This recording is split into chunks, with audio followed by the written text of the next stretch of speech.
Salam. Men Şagird Aliyev, özüm 5 ýyldan gowrak wagtdan bäri mobilny razработка işleýän. Bugunky temamyz Kotlin and Compose multiplatform. Net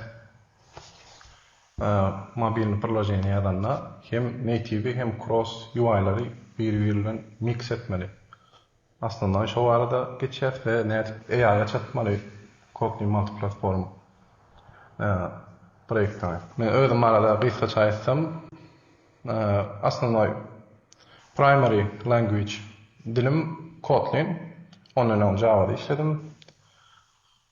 XML, Jetpack Compose, Swift'te işläp gördüm we biraz React'dan başym çykýar. Indi meniň gazanan experience'im Kotlin multiplatform we Compose multiplatform ikisinde de biraz projektlerim barada gurulmak bolajak.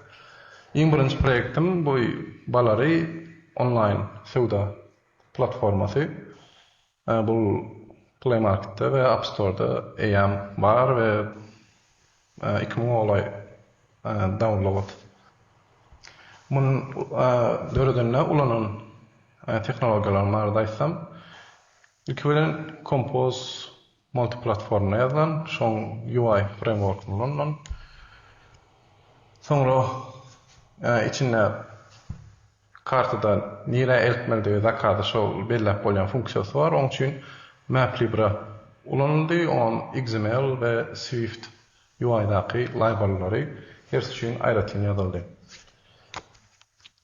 Ve video player var içinde her kim öz satmama haridyna feedback video surat koyup bilýär. Şonu edil TikTok'da ýaly vertikal scroll etip Reels ýalyp görüp bolýar. Oň üçin video player üçin Android tarapda Exo player, iOS tarapda AV player her üçin aýratyn ýazyldy.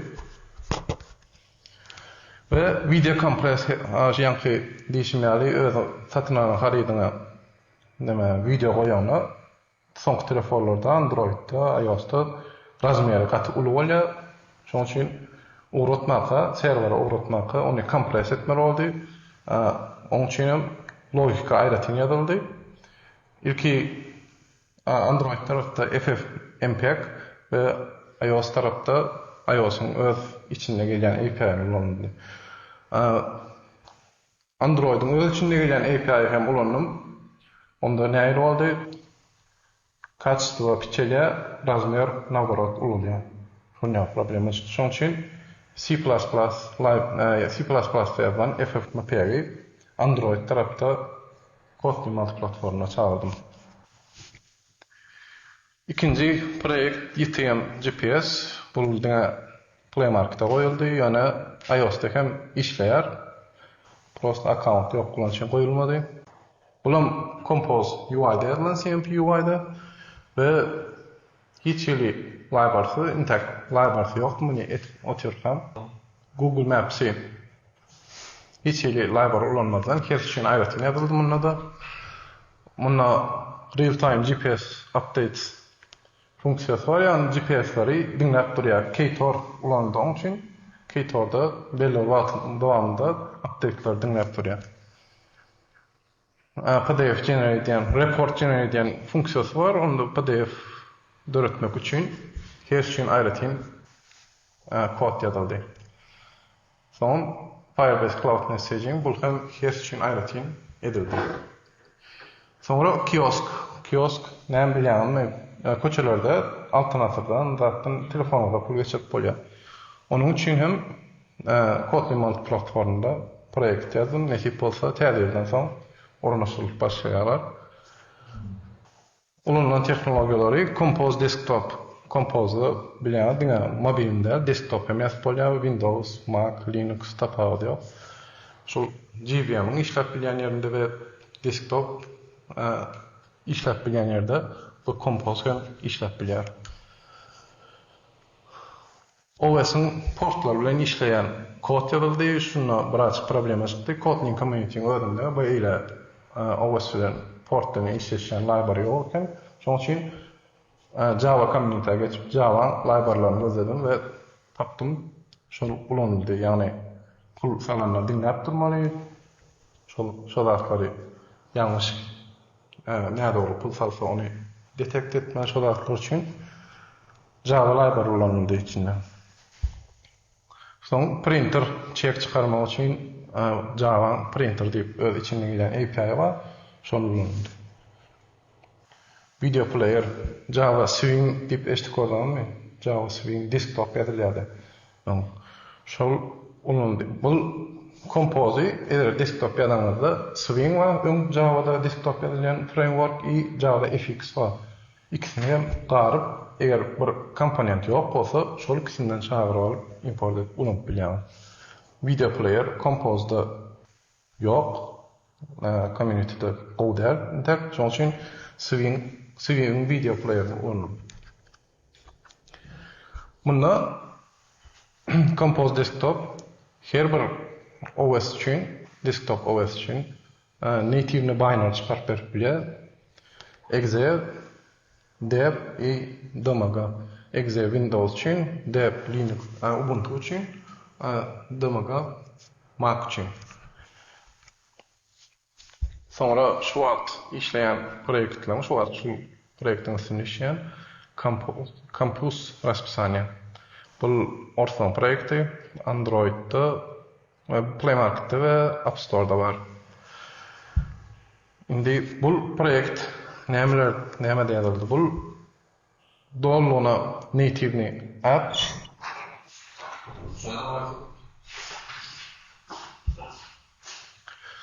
download'a native app bolup gitýär. Kotlin multiplatformy özünde ýazylan. Wa alaykum. Yani bunda UI şehir edilmekte, her için ayrıca yazılan Swift'te ve Compose'da, Jetpack Compose'da ayrıca yazılan yönü business logic'la şehir edilen bunlar. Material Design ve Cupertino ve Liquid Glass son çıkan iOS'un design sistemasını hem poddержка edýär. Ne görüşmek ýaly birinji Android, Time Pickery ve Liquid Glass'ın Time Pickery hersinde ayrıca morg görünýär. Men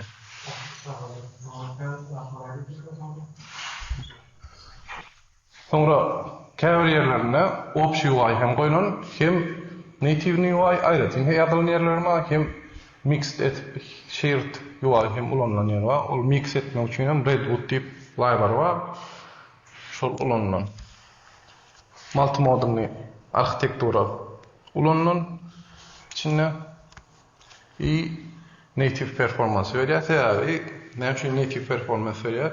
Aslında projenin işlenler performansı esas düşürýän zat bu UI. UI'ň hem ayrıca ýazarlygyny sebäbi o taýda business logika şeýer edilen diňe, şoň üçin business logikada ol performansa täsir edýän, gatyr täsir edýän zatlar aslında UI täsir etýär performans. Men näme üçin Kotlin multiplatformany saýladym. Ne görüşüňiz ýaly şul telefon, Android, iOS tapagy ýok. Şul demirden başlap tamamen projeňa çeldi. Layer'lar görkezlen.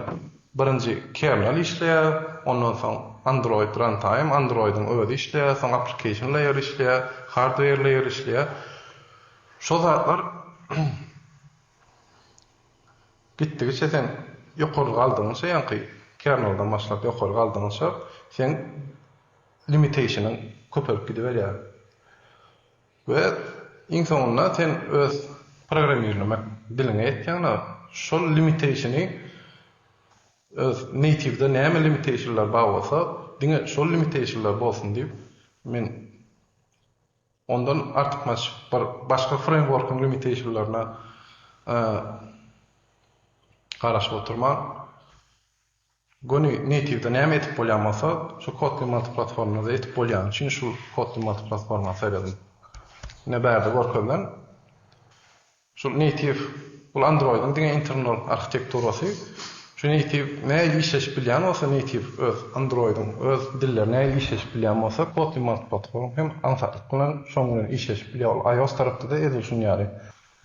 Beýleki dillerden näme meselem React Native, Flutter olarda da işleşip bolýar. Ýöne şol işleşmek bir iş diýil ýa-da şol bir iş diýen ýeri Kotlin platformunda da aňsat. Men native bilen işleşmegi has gowy native'in öz düp owasyň öz nime feature'lar bilen işlemeni gowy şoň üçin şol dili saýladym wagtymy tyşyklamak üçin. Indi Kotlin'in biraz tarihine seredelim. Kotlin bu Russiýadaky Sankt-Peterburgyň golaýyndaky bir adam ady. Edir Java hem Indoneziýadaky bir adam ady bolýar. Bu hem Russiýadaky adam ady. 2011-nji ýylda proýekte başlaýanlar, Kotlin proýekte JetBrains tarapyndan. Soň JetBrains'in özi näme firma JetBrains bu programmistler üçin toollar döretken Çehya'da registrasiya edilen bir kampanya. Berde görüşüňiz ýaly Android Studio görkezilmek, Android Studio hem şular döreden web store, hem şular döreden ve data grip hemme dil üçin, paşty hemme dil üçin zatlar bar. Kod idealar bar. 2016-njy ýylda birinci stable release çıkýar. 2017-de Android'da ofisalny dil hukmuna goşulýar. Ondan hem ulanýar Android developerlar tarapyndan gowarylyp we kän community tarapyndan kän zapros gelen üçin Google şonu goşýar 2017-de. 2020 Kotlin platformy mobile alpha versiýa geçýär. Kotlin platformynyň öz taryhy 2020-de betirilýär, 2020 stable, 2024-de Google ofisalny software goşýar. Compose platform 2021-nji ýylda alpha release, 2022-de beta release, 2023 Android desktop targetlary stable. Maýyň şu ýylyň maýyna iOS stable, şu ýylyň sentýabrynda web bazyn beta geçdi. Indi Kotlin platformanyň özü barada. Ne berde görkezilen native bolanlar, native bilen cross bölünip görkezlen. Native bolanlar Android üçin Kotlin ýa Java diýilýär. iOS üçin Swift ýa-da Objective-C, ol könrak ýöne. O opşy diýilenler native bolanlar her üçin aýratyn kod diýilýär. Indi cross bolanlar Flutter, React Native, Ionic, PhoneGap, Xamarin bu tipket boldy ýöne konkom goýdum bunda da. Bunda bir kod diýilýär. İsten platform için öyle işlep berýär. Yani bir kod diýilýär, hemmesinde de işleýär. Anqyaly, native'ly aýratyn ýazmak gerekler. Indi Kotlin platform şul ikisiniň ortasyndaky ýaly bir da sana da däl, maňa da däl diýen ýaly. Bunda diňe business logika şeýle edilýär. Indi Compose platforma ol cross platformlar tarapda durýar. Indi KMP ve KMM 2022 ýa-da 2023-de JetBrains şu KMM Kotlin platform mobile terminini deprecate etdi. Biz indi şu wagtdan başlap bu tehnologiýany diňe KMP diýip adlandyrýar diýdi. Şoň üçin KMP diýip ulanýar, KMM der. KMP bu open source tehnologiýa JetBrains tarapyndan Android, iOS, desktop, web ve server hatta backend tarapda hem şo bir kody şeýer etmek üçin, diňe business logikany şeýer etmek üçin döredilen tehnologiýa. Indi expect actual mechanizm. Bu mechanizm näme etýär? Ýani siz ýa-ni her bir business logikany net aýratyn, kes üçin aýratyn implement etmeli. Şoň mechanizmi expect action. Mesela expect object bu özünde gelen sample platform diýip şeýle expect object döretdik içinde de näme gelýär. Indi men her platformada aýratyn mesela Android'da Android diýip ýazjak, iOS'da iOS diýip ýazjak. Indi şolary actuallaryny, ýani expect'in implementationlaryny girip çykmaly. Indi ýankyda expect ol option kodda durýar, actual her targetin özünde durýar. Ýani meselem Android, birinçisi Android, actual Android.os build manufacture. Yani çıkarılan manufakturan adını alıp neymer takkar. iOS tarafta platform UIKit, UI device'dan şol device'ın adını alıyor. Web tarafta JS main deyip duranın browser'ın öz user account'ını alıyor. Indi men şu kodi naklardım. Ran edemler. Yani platform.name deyip ulansam option kodda ve iOS'ta ran etsem Hello iOS Simulator deyip çıkıyor. Android'da ran etsem ana Hello Pixel XL. Browser'da ran etsem Hello Google Chrome deyip çıkıyor. On net detected yer ne şeyle expect funksiyonunda get platform name on implementation'ları var Android iOS deyip. Haçanne men Android Studio'nun içine girip rana basanla şu tayda saylap bolýar da. Görkezde onum Android'da ran etjekmi, iOS'da ran etjekmi, desktop'da ya JS'de ran etjekmi? Hemmesini saylap bolýar. Haçanne men rana basanda ýa-ni expect bilen hemmesini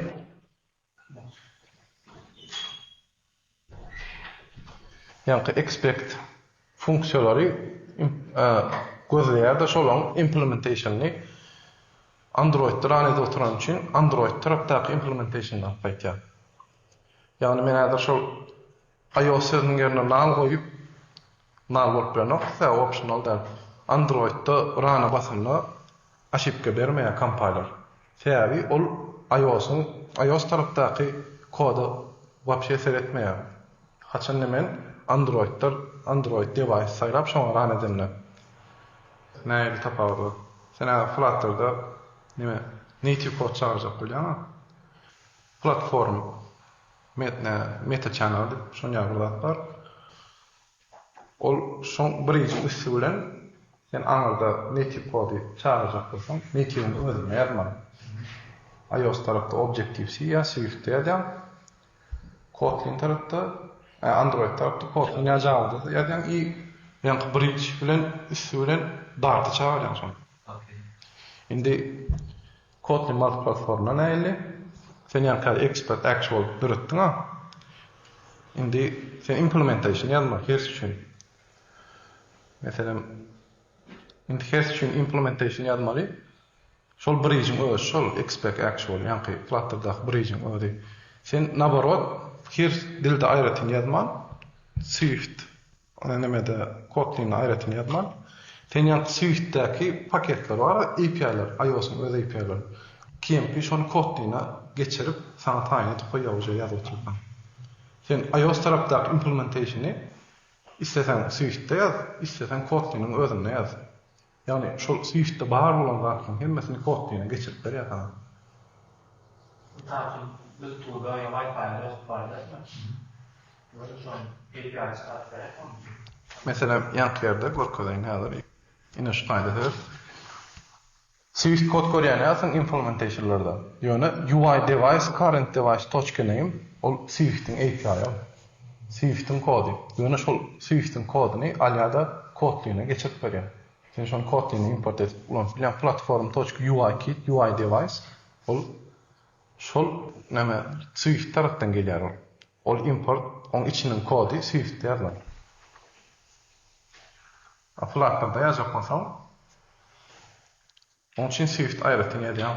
Şol nämäli UI-kit, UI device'i Flutter'da dark code ýazyp bilen. Sen Swift kodda ýazma bolýar. Şol näme ulanjak bolsaň. Eger şoň platform spesifik kod ulanjak bolsaň.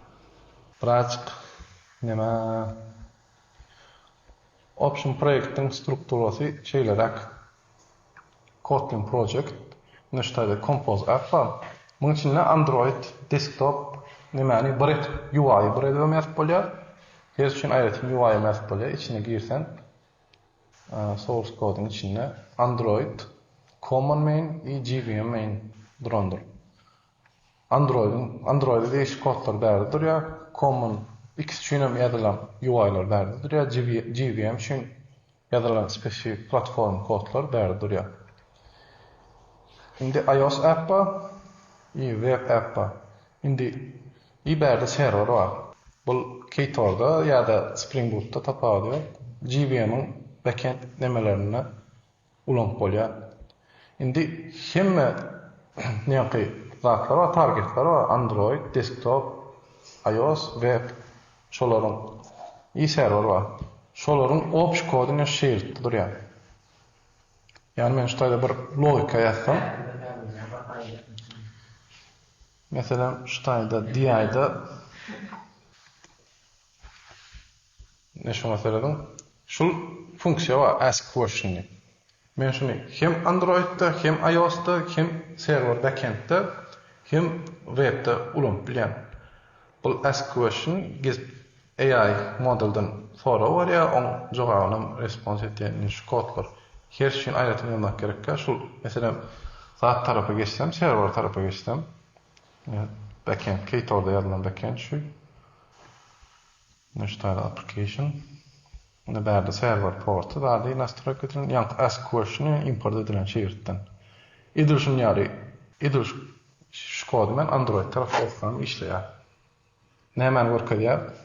Size bir projekt gelýär, şu Kotlin platform, Compose platform aslında birini öğrensen ikincisini öğrenmek kynýar. Size projekt gelende projekte göre framework saýrak bilýäňiz.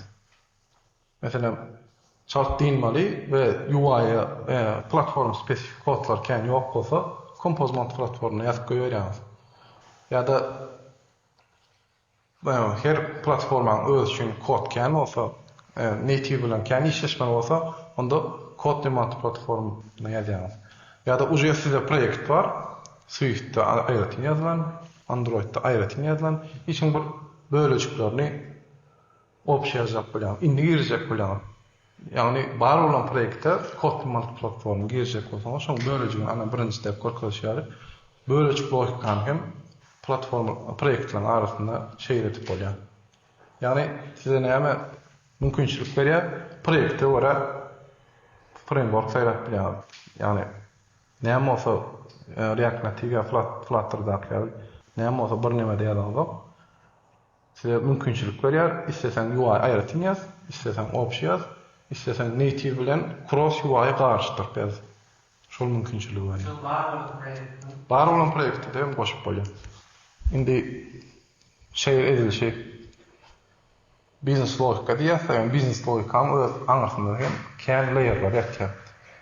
Mesela näli view model var bizde. View model use case çağırıyor, use case repository'ni çağırıyor, repository gidip data source çağırıyor.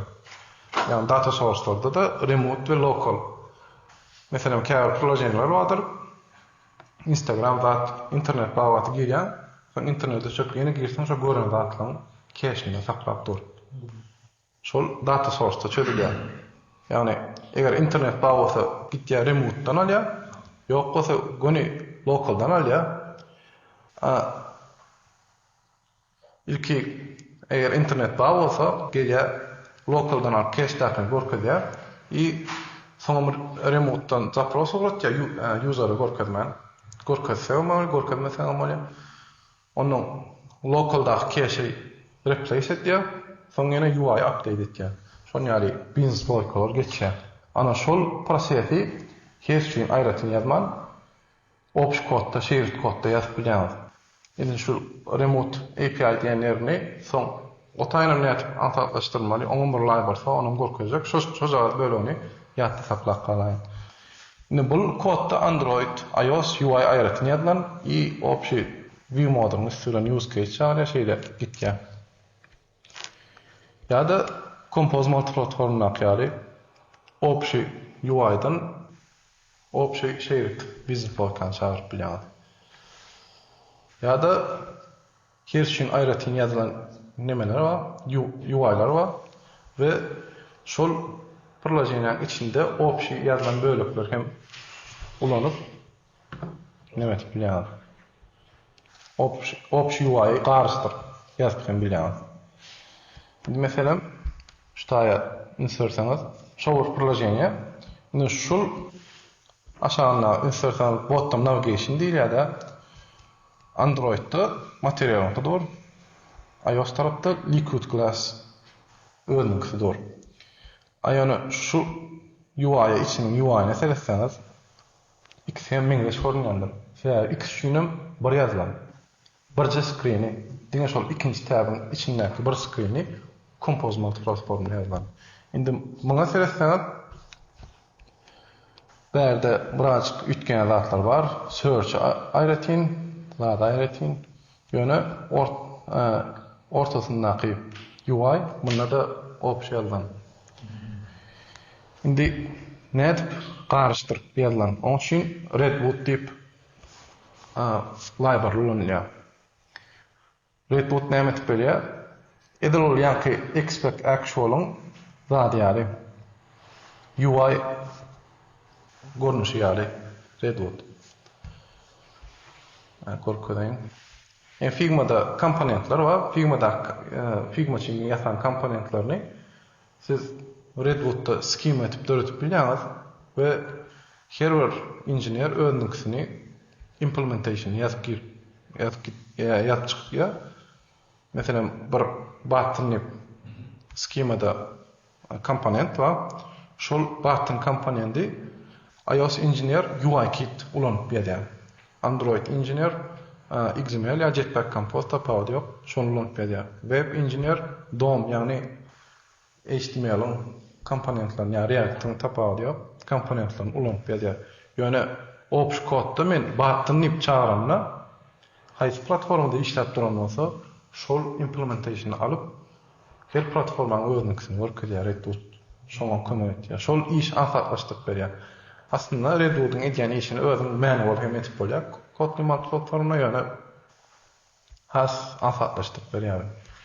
Ine mesela Android'da işleýiş näli? Root komponent var, oň üçin row diýip bir custom komponent bilen schemada image var, space var, column, şeýle gitdi şaha. Indi şol Redwood Android'da işlänne root üçin frame layout ulanýar, row üçin linear layout ulanýar, image üçin image view, linear layout, ýa text view, Android'ın öz viewlaryny ulanýar.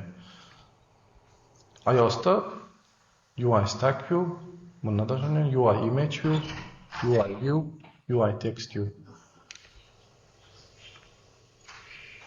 Indi nädip Compose multiplatformy Swift UI'ň içinde ulanmaly. Ol Android tarapda Compose ýazyp oturan üçin, Jetpack Compose UI ýazyp oturan üçin gon çağırsaň işleýär, problem ýok. Şol komponent gon çağırýan Compose multiplatformynaky. Gon çağırsaň işleýär. Swift UI'ň içinde biraz manual etme zatlar var. Kotlin tarapda UI view controller döretýär we Swift UI'ň içinde şol UI view controller çağırýar. Yani ikinci tab'a geçenler şul Compose view controller'ı görkezýände şu option UI alyp görkezýär şul. Yani näme diýjek bolýan? Şul proýektiň cover screenleri optionlar, cover screenleri aýratyn ýerlen. Ol performansy täsir edäjek ýerlerini aýratyn ýerler. Etmejek ýerlerini option ýazyp görýän wagtyny teşeklamak üçin. Indi demo şu biraz kenara. Ne şu wagt AI assistant Gemini süren AI assistant projekt ýazdım. Onu var kodyny eger görkezip bolsa görkezjek. Seredin şu bula iOS tarap, bula Android tarap renkleri, aşağınak input, knopka hersinde ütgeşipdir. Hes üçin aýratyn özüň UI komponentler bolan. Ýöne ortasyndaky chart list var. Şol option Compose multiplatformuna ýazylan. Häzir näme işleýişini indi Kotlin multiplatform Google tarapyndan support edilýär. Ol Google tarapyndan support edilýär diýmek näme diýmek anlatýar. Ýagny uje Jetpack Compose ýagny Kotlin tarapdaky Android tarapdaky Kotlin bar bolan library'lary Kotlin multiplatforma Google'un özü geçirmäge kömek etýär JetBrains-a. Yani all library'lar haýsy annotation, collection, compose, data store, lifecycle, view model, navigation bar bolan Kotlin'e bar bolan işe asarlaştıran library'lar Google ve JetBrains birlikte indi geçirýär. Kotlin platforma. Indi Compose platform. Compose platform bu UI şeýle etýär. Opşi bir ýerden ikisini de işleýär. Compose platform Android X tip, yani XML Jetpack Compose'un repository'si var GitHub'da. Şoň fork bolup gitýär. Şoň üstüne işläp gidýär. Android'da bar bolan Jetpack Compose'un üstüne işlenýär. Bu UI render edenle ski olanýar, yani skiko dip onun üstüne binding edýär JetBrains kular. Ski'nin üstüne işlemek ansat bolmak üçin Kotlin'e binding edýär. Aslında C++'da Ski'ye render engine ulanýar. Flutter, Impeller ulanýar, soňky çykyrlar şu an. O Ski'de bar bolan problemler Impeller'da düzeltişdirilen. O täze nemeti ýerleşdi. Yani şunu ýazak. Kod dediğimiz kodun strukturı şunu yazarak edil Jetpack Compose yapýary. Ve ikisine de shower dizaynı görünýär. Yani aytyp geçişim ýaly Compose platform bu UI şeýle etýär, UI.